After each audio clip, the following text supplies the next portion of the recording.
우리 대장님한테 제가 듣고 싶은 거는 저 독일 육사도 다니셨고 독일에 또 그 이후에 3번, 그러니까 4번 또 유학을 갔다 오셔서 독일 통일과 한국 통일이 같다 다르다 뭐 말이 많지 않습니까?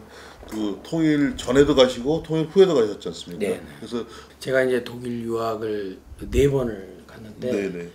예, 2번은 통일 전에 네. 갔었고 2번은 통일 후에 네. 이제 갔습니다. 그러니까 통일이 이루어지고 막 임박할 때도 제가 독일시 참모대학을 다녔거든요. 근데 사실 독일이라는 나라는 우리는 남북한으로 2등분이 됐지만 네.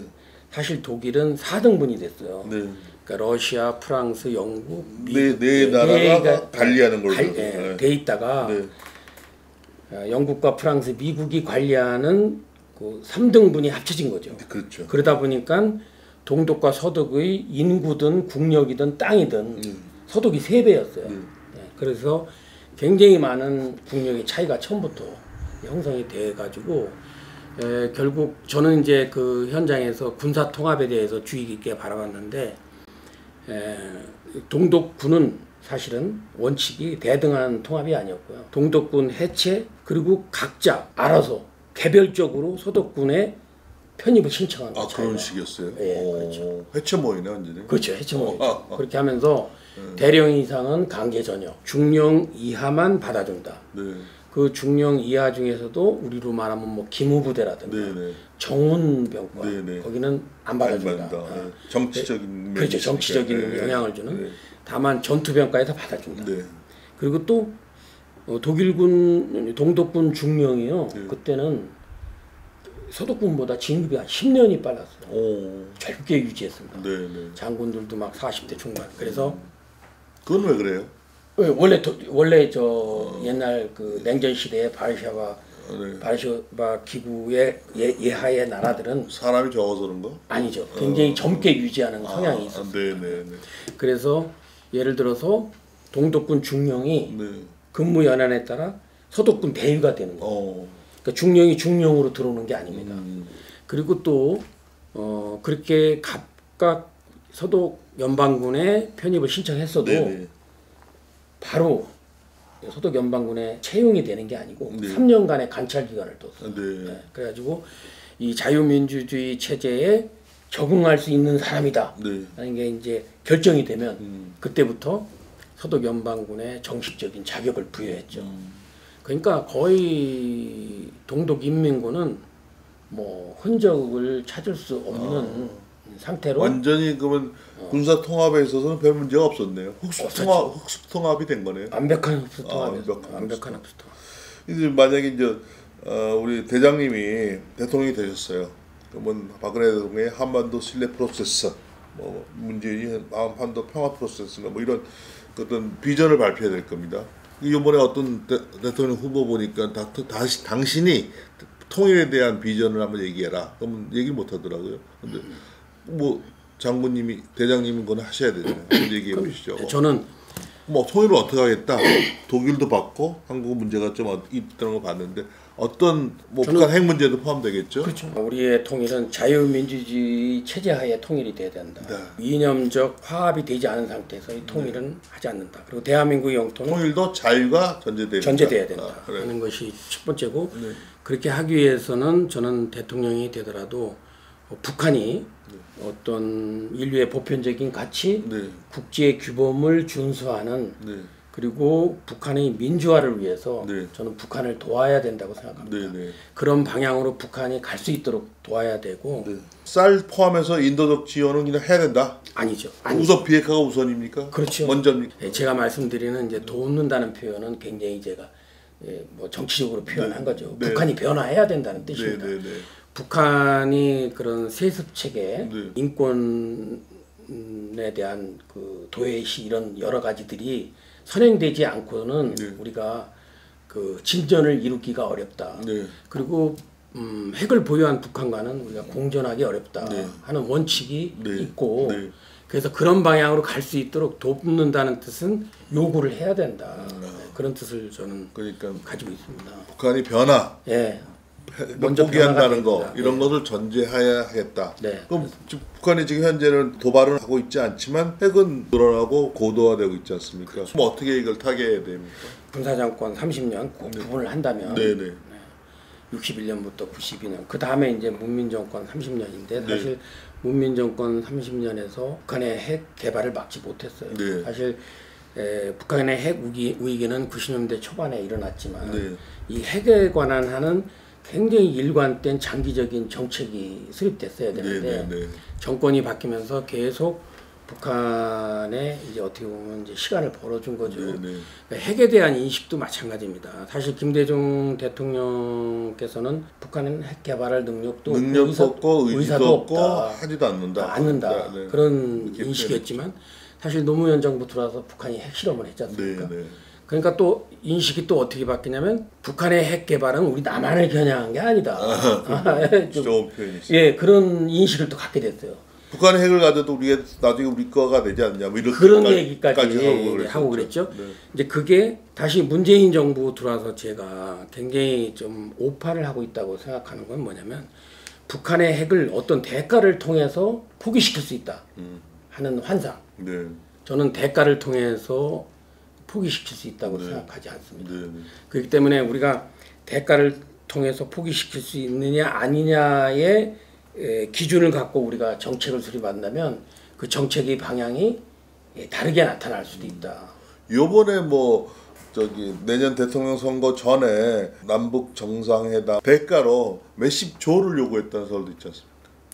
충분히 뭐 그런 설이 있을 수도 있고 근데 저는 뭐 남북 정상회담 3번을 했지만 사실 그게 지나놓고 보면 다 허무하죠. 사실 따지고 보면 국내 선거나 정치에 인용된 것이지 험하게 표현하면 김정은 주연, 문재인 조연, 거대한 북한이 핵무기를 발달시키고 늘리는데 시간을 벌어주는 것이죠. 그렇죠. 네. 김대중 대통령 때 뭐 저쪽에 돈을 준 것은 뭐 북한이 이제 쓰러져 가는데 쓰러져 가는 상황에서 그냥 수혈해 준 것밖에 안 되고. 그렇죠. 근데 지금 상당히 북한이 어렵습니다. 어려운데 이거를 또 도움을 받아갖고 진짜 알곡도 모자라갖고 뭐 통신선도 복원하고 그랬는데 이제 우리가 북한을 잘해야 되는데 우리 남한이 문제예요, 그렇죠? 그리고 이제 문재인 대통령이 가장 잘못한 거는 네. 사실 그 동안에 북한의 핵 개발은 상당히 그래도 신중하고 조심스럽게 진행했다면 네. 지금이 이제 뭐 아주 노골적으로 국제 무대에서 네. 핵 보유국으로 인정해달라는 거 아닙니까? 인정해달라는 거죠. 네. 핵을 보유한 거하고 핵 보유국의 지위를 갖는 거는 다르죠. 네. 그래서 트럼프 대통령도 하노이에서 김정은을 만났을 때 뭐 그런 제스처라는 거 아닙니까? 당신도 이렇게 베트남처럼 개방을 하면 이렇게 잘 살 수 있고 북한 주민들의 삶의 질을 높일 수 있다. 김정은도 막 미리 와서 구경하고 그랬었잖아요. 예, 그랬었죠. 근데 사실 그거는 김정은이 원하는 방법이 아닙니다. 왜냐하면 베트남도 사실 1986년부터 도이모이라 해서 개방은 이루어졌지만 사실 중요한 거는 개방과 함께 3 내지 5년 주기로 지금 정권이 교체되고 있어요. 북한이 베트남식으로 개방된다면 북한 정권 유지가 어렵다는 것을 김정은이가 잘 알고 있습니다. 그렇기 때문에 김정은은 베트남식 개방을 원하는 게 아닙니다. 예, 그래서 제가 볼 때는 어떻게 보면 뭐 개성공단식이라 할까, 뭐 나진이건 어디건 북한 주민들이 북한 체제에서 생활을 하다가 출근을 해서 공장에 근무했다가 저녁에는 다시 나가고 하는 자기 체제가 보호받는 상태에서의 체제 유지를 원하지 베트남식의 개방은 체제 유지 어렵다는 걸 알기 때문에 아니 그러면 김정은이 제가 비슷한 얘기를 며칠 전에 들었는데 누구한테요? 그 김정은이 생각하기에 베트남이 체제가 레짐 체인지가 됐다고 생각하나? 그러니까 베트남식 개방을 했을 경우 북한이 개방이 될 거 아닙니까? 그러면은 자기 체제 유지가 어려워질 거라는 예상을 한다. 어렵다. 그렇지만 베트남은 지금 체제 유지가 되고 있는 거 아니에요? 그렇지만 베트남은 3 내지 5년 주기로 교체되고 있어요. 정권이. 그러니까 북한도 그럴 각오가 돼 있느냐. 이제 그게 집단지도 체제에서 이렇게 바뀐다든가 바뀌는데 3대 세습 노예 체제를 좀 계속 하려고 그러니까 체제를 유지하면서 하겠다. 돌파구를 어떻게 떠나야 될지 모르겠어요. 그리고 저는 이제 이번에 그 무슨 김여정을 통해서 네네. 우리 이제 남북 군사 훈련에 대해서 갈등이 좀 네네네. 있었죠. 근데 저는 사실 좀 어떤 생각을 갖고 있냐면 북한이 저렇게 북한은 지금까지 핵과 그다음에 핵이라는 건 이제 핵 무기도 말하고 또 투발 수단도 포함되지 네네. 않습니까? 이거를 개발시키는 데 있어서 사실은 자기들이 계획대로 진행을 합니다. 네. 그게 우리의 어떤 북미 관계와 뭐 남북 관계가 고려되는 거는 전술적인 고려는 있을지 몰라도 네. 전략적으로는 항상 자기들이 프로그램에 의해서 진행이 됐다고 생각을 하고 어떤 가까운 시일 내에 네. 북한의 도발이 있을 수 있다 하는 생각을 갖고 있고요. 근데 그 도발이라는 거는 이제 재래식 도발보다는 이제 전략적 수준의 도발. 그러니까 무슨 뭐 SLBM 발사라든지 이런 무언가 자기들이 프로그램에 의해서 지금 실험을 해야 되는데 네. 실험을 하려니까 그냥 할 수는 없고 명분이 필요하지 않습니까? 네. 그런 차원에서 명분을 찾을 수도 있다 하는 것을 대비해야 된다. 그 대장님 말씀을 정리하면 이번 이제 한미 군사훈련 기간이 끝나면 북한이 도발할 것이다. 도발할 가능성 도발하는 것은 배제할 수 없다. 이 뭐 서해안이나 연평도 같은데 쏘진 않겠죠. 네네 그런 직접적인 도발은 도발은 안 하고 SLBM을 실험한다든가 자기들이 개발하는 걸 실험을 해야 되니까 예. 좋은 찬스다. 그거는 기본적으로 유엔 제재에 어긋나는 것이죠. 어긋나는 거죠. 네네. 지금 계속 유엔 제재를 위반해 왔죠. 지금 그쵸, 뭐 네. 문재인 정부 들어와서 뭐 엄청난 미사일도 발사하고 했지 않습니까? 근데 대장님한테 한번 물어보고 싶은 게 연평도나 뭐 우리 쪽에 많이 도발을 했지 않습니까? 그때 이제 우리가 민기적거렸어요. 우리도 많이 죽고 거기도 또 많이 죽었는데 원점 타격을 정확하게 하겠다라고 얘기한부터는 그게 도발이 없어졌다는 게 사실입니까? 그런 영향이 있었죠. 그 이제 우리가 네네. 미국 사람들이 김관진 에펙트라고 불러요. 김관진 효과. 김관진을 그렇게 무서워하는구나. 무서워하는 싫어하는구나. 네, 자유권의 해석을 굉장히 폭넓게 해준 거예요. 교전 수칙을 조금 넓게 해석해 줬습니다. 네네. 과거에는 북한이 3발 쏘면 나도 3발만 쏜다 이런 개념이었죠. 그러다 보니까 그거를 북한이 역이용하는 거죠. 네네. 그래서 김관진 장군이 딱 그 등장해서부터 네네. 그러니까 이제 쏠까요 말까요 묻지 마라. 네네. 그리고 적이 도발하면 원점은 물론이고 그 지원 세력까지 현장에 있는 지휘관이 네.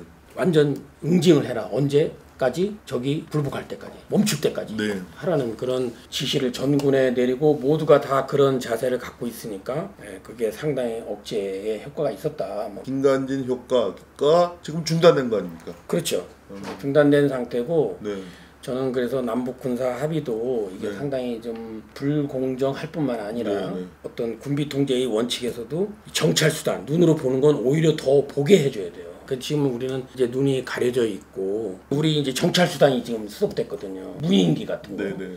그래서 이제 과거에는 그런 무인기들이 이 휴전선 남방을 다니면서 네. 북한군의 동향을 다 볼 수 있었죠. 네. 그러니까 우리가 어떤 행동에 대해서 대비할 수 있는 경고가 돼 있었는데 지금은 이제 깜깜이라는 거죠. 도대체 무슨 일이 일어나는지 이런 게 더 위험할 수도 있다는 겁니다. 근데 뭐 스텔스기가 왔다 갔다 하니까 뭐 실제에서는 다 알려져 있지만 겉으로는 깜깜인 것처럼 돼 있는 거 아니에요? 아 그건 아니고 감시 수단이라는 거는 네네. 원래 가까운 거, 먼 거 이 수단이 다르고 네. 그리고 또 모든 정보 수단은 중첩돼야 됩니다. 반드시. 네네. 그러니까 우리 군이 가지고 있는 건 주로 장비는 휴전선에 가까운 네. 지역을 볼 수 있는 능력이 많고 네. 미국의 정보사단은 이제 뭐 제이스타라든지 유특이라든지 네. 이런 걸 통해서 또 위성을 통해서 북한의 아주 저 중심까지 네. 다 들여다볼 네. 수가 있죠. 네. 그 정보 수단이 영상 정보만 있는 게 아니고 신호 정보 같은 거. 네. 그거는 미군도 우리한테 의존을 하고 싶어요. 그쵸. 예. 그리고 이제 뭐 인간 정보도 있을 수 있고 네. 이제 그러한 여러 가지 정보 수단이 다 같이 가동이 돼야 이게 완전한 정보가 생산되는 거니까. 네.